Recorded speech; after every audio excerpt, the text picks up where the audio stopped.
For those of you that want to remove the springs so that you can change colour of springs, what you need to do is undo the nut that's on the top and undo the nut on the bottom. Take them off completely.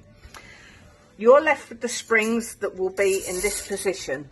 To get these springs off, this is screwed into the rod that goes through the middle. So by hand, you put your hand on and you unscrew. Do not put any tools on this to unscrew, just do it by hand. Those springs will then come off. You will then find this cover is down in this position, so you need to get that out. You then have a bearing that is tucked down in there, so pop that out. Your next thing that you need to do, unscrew these rods that go right the way through. So you unscrew so they come out of the bottom here and take them completely out. You're then left with the springs here without the rods. If your forks are on the bike, you need to prop the front of your bike up so the wheel is free moving and it's not on the ground, to allow you to pull the front of the leg down slightly, which will then release the springs here. You can take the springs out.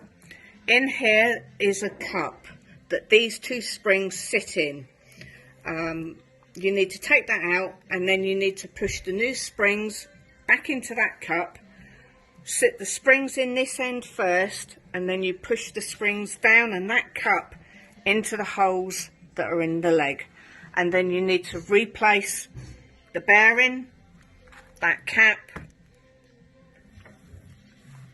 the springs and all of this.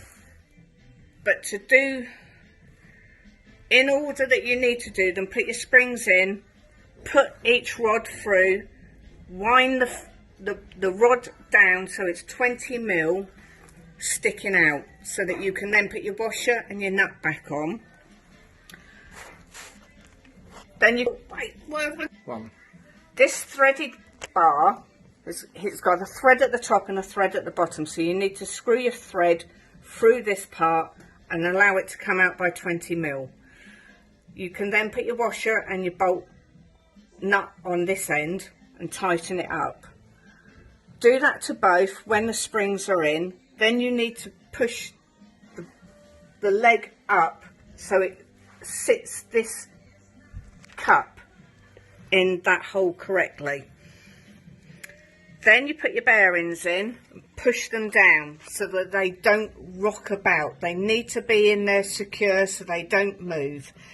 On the copper, you'll see that there is a small part of copper and a larger piece. The larger piece is the first piece that you push down.